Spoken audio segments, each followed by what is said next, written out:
39 آیت نمبر ہے 32۔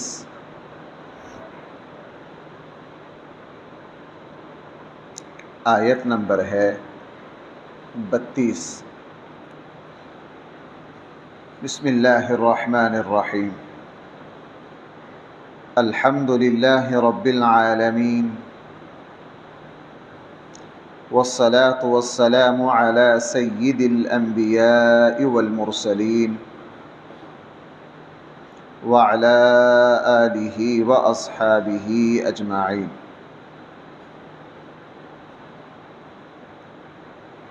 اما بعد فاعوذ باللہ من الشیطان الرجیم۔ بسم اللہ الرحمن الرحیم۔ قل من حرم زینة اللہ التي اخرج لعباده والطیبات من الرزق قل هي للذین آمنوا في الحياة الدنيا خالصة يوم القيامة كذلك نفصل الآيات لقوم يعلمون قل إنما حرم ربي الفواحش ما ظهر منها وما بطن والإثم والبغي بغير الحق وأن تشركوا بالله ما لم ينزل به سلطانا وأن تقولوا على الله ما لا تعلمون ولكل أمة أجل فإذا جاء أجلهم لا يستأخرون ساعة ولا يستقدمون۔ صدق اللہ مولانا العظیم۔ کل کے درس میں یہ بات آئی تھی کہ مشرکین عرب نے اپنی طرف سے کچھ چیزیں اپنے اوپر حرام قرار دے رکھی تھیں۔ ان میں سے ایک یہ بھی تھا کہ وہ بیت اللہ کا طواف بے لباس ہو کر کرتے تھے،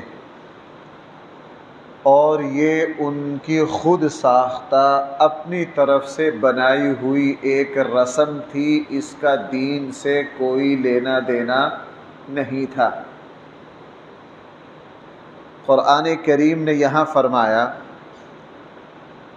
اللہ جل جلالہ نے کسی کو یہ حق نہیں دیا۔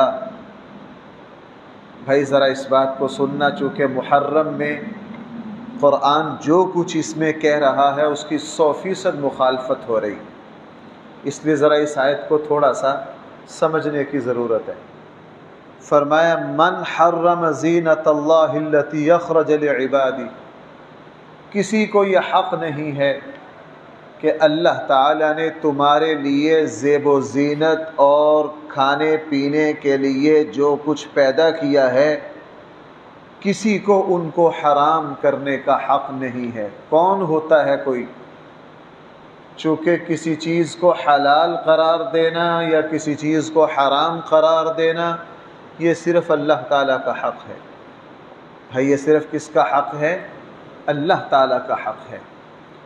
اپنی طرف سے لباس کے اعتبار سے، زیب و زینت کے اعتبار سے، کھانے پینے کے اعتبار سے، عام استعمال کی اشیاء کے اعتبار سے اگر کوئی شخص خود اپنے اوپر کچھ چیزوں کو حرام کر لیتا ہے یا حرام کردہ چیزوں کو حلال کر دیتا ہے، اس نے اللہ کے حق میں مداخلت کی ہے، اور اللہ تعالیٰ کسی کو یہ حق نہیں دیتے کہ کوئی میرے حق میں مداخلت کرے۔ نبی کریم صلی اللہ علیہ وسلم سے پہلے عیسائی راہبوں نے اس طرح کی حرکتیں کر رکھی تھی۔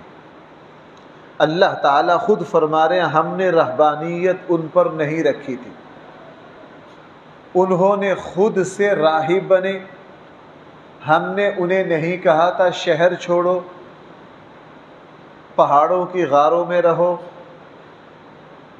ہم نے انہیں نہیں کہا تھا کہ اچھے کھانے چھوڑ دو، ہم نے انہیں نہیں کہا تھا کہ پھٹے پرانے لباس پہنو، ہم نے ان سے یہ نہیں کہا تھا۔ ما کتبنا علیہم، انہوں نے خود ساختہ اپنی طرف سے گھڑ کر اپنے اوپر چیزیں لازم کر لیں،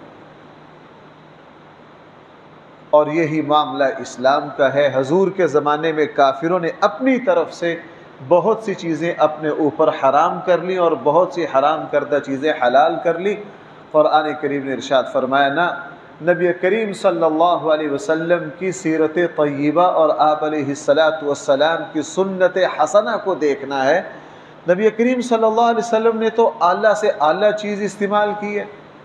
ہاں، روٹین اور عادت اللہ کے نبی کی سادہ لباس پہننے کی تھی، تاکہ مالدار لوگ جو ہیں وہ غلط روش پر نہ جائیں، لیکن اللہ کے نبی نے اعلیٰ سے اعلیٰ لباس پہنا ہے۔ جس وقت تبوک تشریف لے گئے، تبوک کے جو سردار تھے اکیدر نے نبی کریم صلی اللہ علیہ وسلم کی خدمت میں جو لباس پیش کیا وہ تقریباً اس کی مالیت 35 اونٹنیوں کے برابر تھی۔ بھائی کتنی؟ نبی کریم صلی اللہ علیہ وسلم نے ایک مرتبہ لباس پہنا، اس کی جو قیمت تھی وہ 1000 درہم تھی۔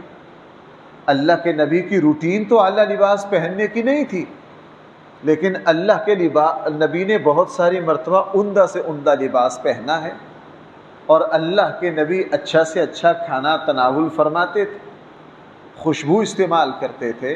کل کے درس میں آیا، ہر اہم عبادت سے پہلے نبی کریم صلی اللہ علیہ وسلم لباس استعمال کرتے تھے۔ خوشبو تو اللہ کے نبی کو بہت زیادہ پسند تھی، اور اسی کے نتیجے میں رسول اللہ صلی اللہ علیہ وسلم کے سامنے بہت سارے صحابہ قیمتی سے قیمتی لباس پہنتے تھے۔ حضرت حسین رضی اللہ عنہ کی جب شہادت ہوئی ہے تو جسم پر قیمتی ترین لباس تھا۔ صحابہ کرام میں بہت سارے صحابہ اعلیٰ سے اعلیٰ لباس پہنتے، اور امام مالک رحمہ اللہ تو ہر روز نیا جوڑا پہنتے تھے، صبح کو پہنتے۔ امام مالک رحمہ اللہ سے کوئی محبت کرنے والے تھے، وہ سال کے شروع میں امام مالک کے لیے 365 جوڑے سلوا دیتے تھے۔ امام مالک کی خدمت میں چونکہ ہر وقت ہزاروں شاگرد دور دور سے حدیث پڑھنے آتے تھے، اور روضہ رسول پر بیٹھ کر امام مالک رحمہ اللہ حدیث پڑھاتے، اور صبح کو لباس پہنا اور شام کو کسی طالب علم کو یا کسی غریب کو صدقہ کر دیا۔ تو قرآن کریم نے یہ بات ارشاد فرمائی، حلال و حرام کسی چیز کو قرار دینا یہ اللہ کا حق ہے۔ اللہ جل جلالہ نے دنیا کی زینتوں سے تمہیں منع نہیں کیا ہے۔ ہاں، تم اعلیٰ سے اعلیٰ لباس پہنو، عمدہ سے عمدہ کھانا کھاؤ، اس میں بس حلال و حرام کو مد نظر رکھو۔ حرام نہ ہو، اعلیٰ لباس جو پہن رہے ہو اس کو تکبر اور غرور کے لیے نہ پہنو۔ اللہ تعالیٰ نے تمہیں جو نعمتیں دی ہیں ان نعمتوں کو اپنے جسم اور اپنے عمل سے ظاہر کرو۔ مشہور حدیث ہے، ایک سردار نبی کریم صلی اللہ علیہ وسلم کی خدمت میں آئے، پھٹے پرانے لباس۔ اللہ کے نبی نے فرمایا، کیا تمہارے پاس مال نہیں ہے؟ کہا جی ہے۔ کہا اس مال کا تمہارے جسم سے تو اظہار نہیں ہو رہا؟ اللہ تعالیٰ تو خود خوبصورت ہے، جمال ہے، اور جمال کو پسند کرتے، اچھا لباس پہنو۔ تو اس آیت کا منشا یہ ہے کہ ہم اپنی طرف سے خود ساختہ دین نہیں بنا سکتے۔ محرم میں یہی ہو رہا ہے، محرم میں یہی ہو رہا ہے۔ ننگے پاؤں چلنا یہ اسلام کا حکم نہیں ہے۔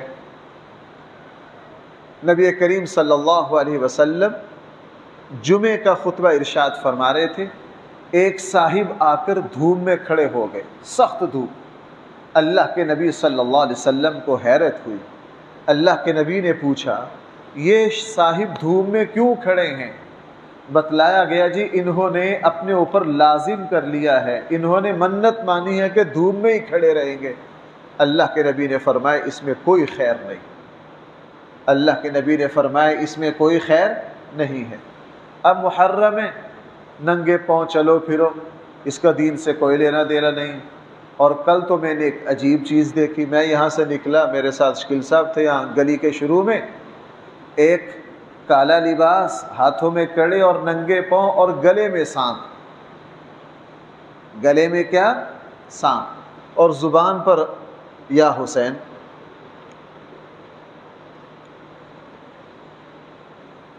اللہ لعنت کرے ان لوگوں پر، ان کا حضرت حسین رضی اللہ عنہ جیسی پاکیزہ ترین ہستی سے کیا لینا دینا۔ سچ یہ ہے کہ ان نجس لوگوں کا حضرت حسن اور حضرت حسین اور حضرت فاطمہ اور حضرت علی کا نام لینا بے ادبی۔ یہ اہل بیت پاکیزہ ترین ہستیاں، میں نے کئی مرتبہ آپ سے عرض کیا ہے، جس صاحب کے سامنے اس کے خاندان کے 70 نوجوان شہداء پڑے ہوں، جس کے سامنے اپنے بیٹے اور بھتیجے سب قربان ہو گئے ہوں، لیکن وہ صاحب پھر بھی نماز سے غافل نہ ہو، وہ پھر بھی نماز سے غافل نہ ہو، آپ اندازہ لگا لیجئے حضرت حسین رضی اللہ عنہ کو اللہ جل جلالہ نے کس درجے کا ایمان دیا۔ اللہ کے نبی نے تو ویسے نہیں فرمایا تھا کہ یہ میری جنت کے 2 پھول ہیں، اللہ کے نبی نے ویسے تو نہیں فرما دیا تھا کہ میری جنت کے کیا ہیں 2 پھول ہیں۔ ان کے جسموں میں ویسے ہی تو مشابہت نہیں تھی، ان کے چہرے میں، ان بیٹوں کے چہروں میں ویسے تو نبی کریم صلی اللہ علیہ وسلم کی شباہت نہیں تھی، یہ تقوی طہارت میں اعلیٰ ترین۔ اب ننگے پاؤں خواتین، بے حیائی کا جسم، اور بازاروں میں پھر رہی ہیں، کس کے نام پر؟ ان کا دین سے کوئی لینا دینا نہیں ہے۔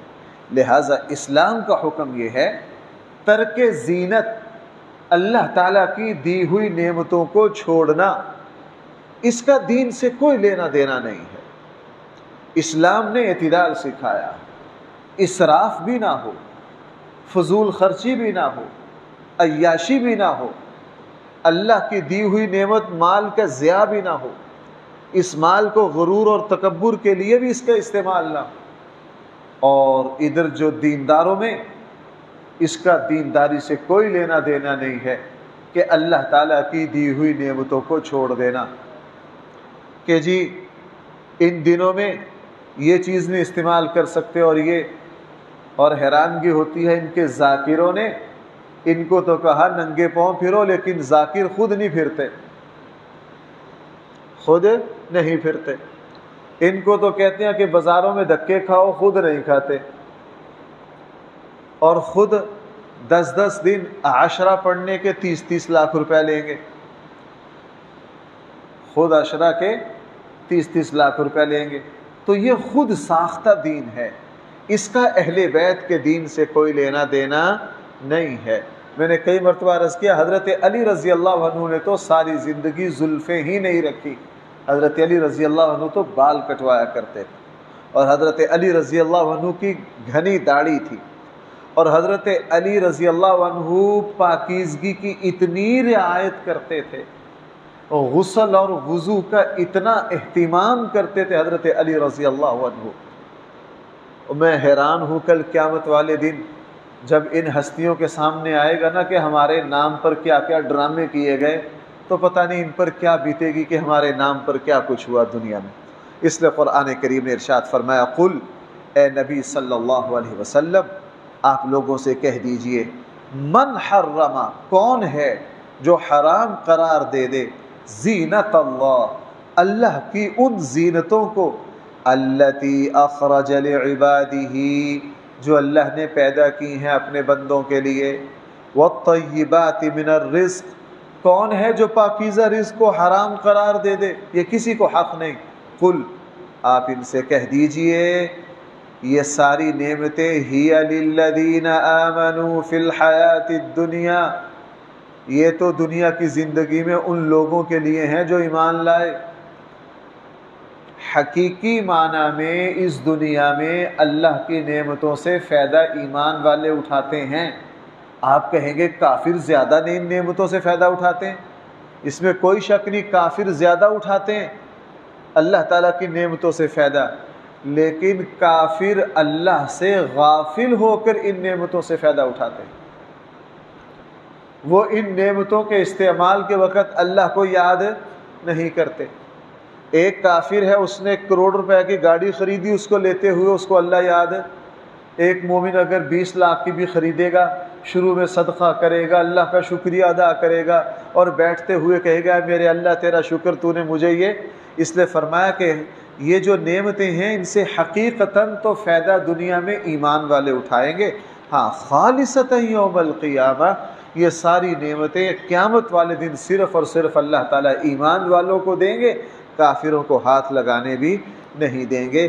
کذالک نفصل الآیات، اسی طرح کھول کھول کر ہم اپنے آیات و احکام کو بیان کرتے ہیں، لقوم یعلمون، تاکہ لوگ اچھی طرح جان لیں۔ ہاں اللہ نے کیا حرام قرار دیا اس کی لوگوں کو پرواہ نہیں۔ بھائی ذرا سمجھنا، جو اللہ نے حلال قرار دیا اس کو تو کر لیا حرام، اور جو اللہ نے حرام قرار دیا ہے اس کی کوئی پرواہ نہیں۔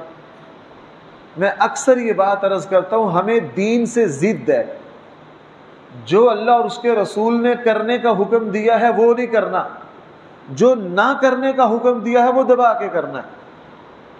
مثلا شریعت کا حکم ہے کہ جس وقت کسی میت کو دفن کیا جا رہا ہو اپنی موت کو یاد کرو، اپنی قبر کو یاد کرو۔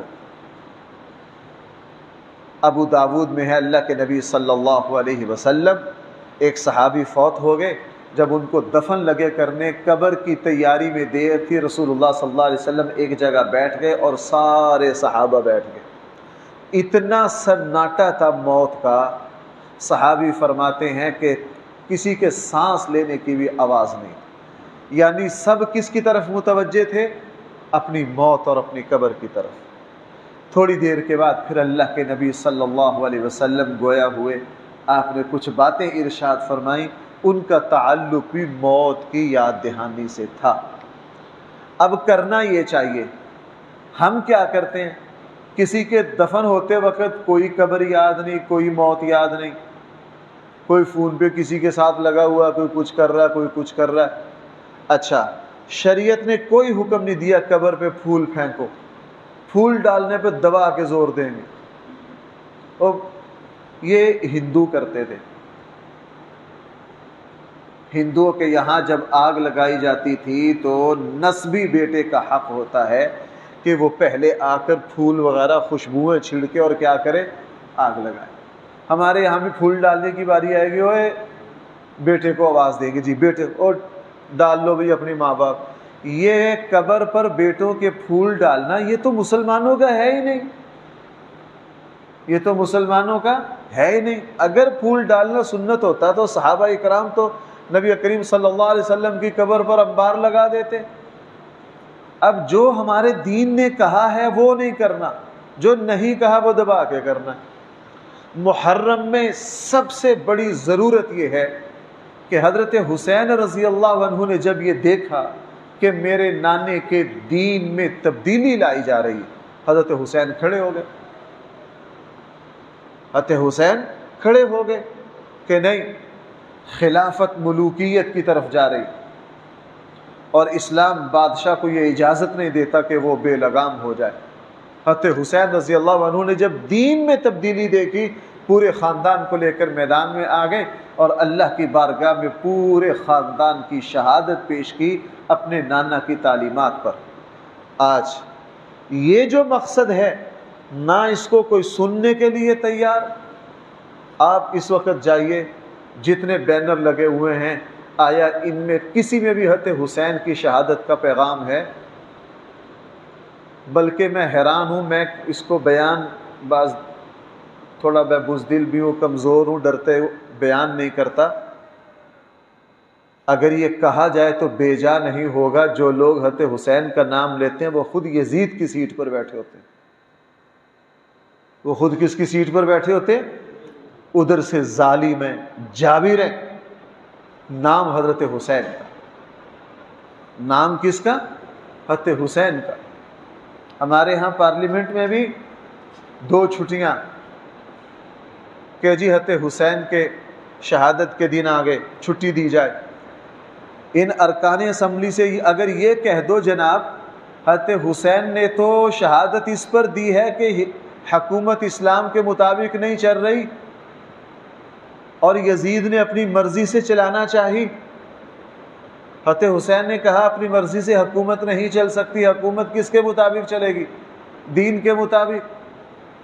اب ان سے پوچھو آیا تم اس ریاست کو اسلام کے مطابق چلا رہے ہو؟ بھائی میں غلط تو نہیں کہہ رہا ہوں؟ ان سے پوچھئے کہ تم آیا یزید کی سیٹ پر ہو، حسین کی سیٹ پر ہو؟ تم کہاں ہو؟ حضرت حسین رضی اللہ عنہ، حقیقت یہ ہے محرم میں جو دین ہے اہل بیت کی زندگیوں کو کوئی پڑھنے کے لیے تیار نہیں، ان کی سیرتوں کو کوئی اپنانے کے لیے تیار نہیں، ان کی سیرتوں کو اپنانے کے لیے کوئی تیار نہیں۔ میں زور دیتا ہوں اس پر، ہر جگہ محرم میں میرا جہاں بھی بیان ہوتا ہے تو کہتے ہوں جناب اس شور شرابے سے ہٹ کے تنہائی میں جا کے ذرا حضرت حسن کی سیرت پڑھو۔ میں ان دنوں مسلسل محرم میں اہل بیت کی زندگیوں کا مطالعہ کرتا ہوں، اور حقیقت یہ ہے کہ ان کا تقوی، ان کی طہارت، ان کی پاکیزگی، ان کی عبادت۔ اگر آپ کو ایک بات سناؤں، بات لمبی ہو جائے گی، جس وقت حضرت حسن نے خلافت چھوڑ دی نا، حضرت امیر معاویہ رضی اللہ عنہ کے ہاتھ پر بیعت کر لی اور مدینہ منورہ آ گئے، یہ تقریباً 40 ہجری کا واقعہ ہے۔ 50 ہجری 10 سال زندہ رہے امیر معاویہ رضی اللہ عنہ کی بیعت کرنے کے بعد۔ ہر سال جاتے تھے حضرت امیر معاویہ کے پاس، دونوں بزرگ ہستیاں انہی کے یہاں ٹھہرتی تھی۔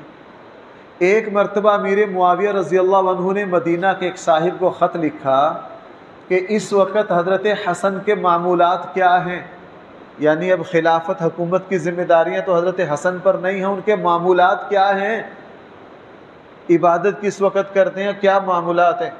اس صاحب نے 24 گھنٹے کے جو معمولات لکھ کر بھیجے نا، سچ یہ ہے کہ ان کو پڑھ کر حیرت ہوتی۔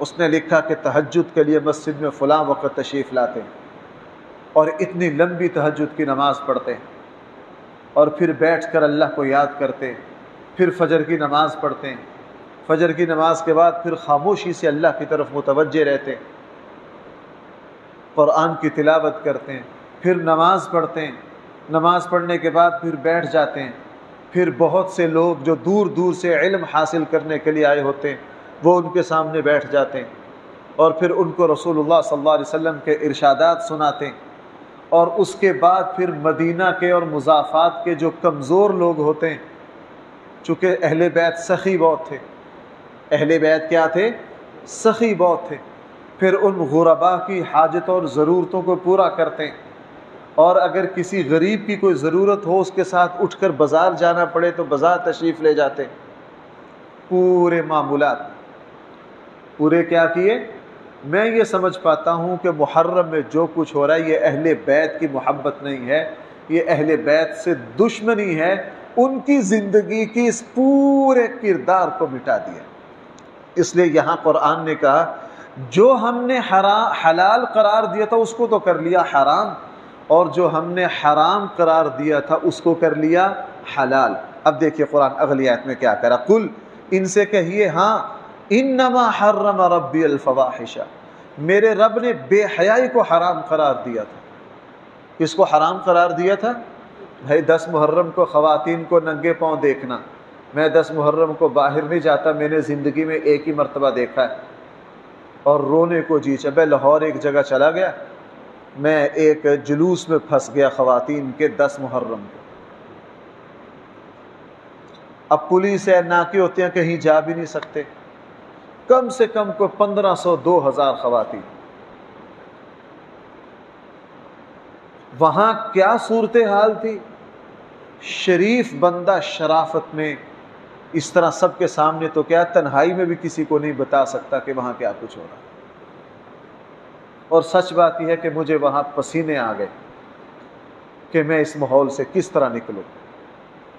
صرف زندگی میں ایک ہی مرتبہ دیکھ، اور اس وقت کہا توبہ نعوذ باللہ، وہ حضرت فاطمہ الزہرا رضی اللہ عنہا جس کی وصیت یہ ہو کہ مجھے رات کو دفن کیا جائے، وہ پاکیزہ ترین ہستیاں جن کی جو شرم و حیا میں ڈوبی ہوئی، شرم و حیا میں ڈوبی ہوئی، ان کے نام پر یہ ساری۔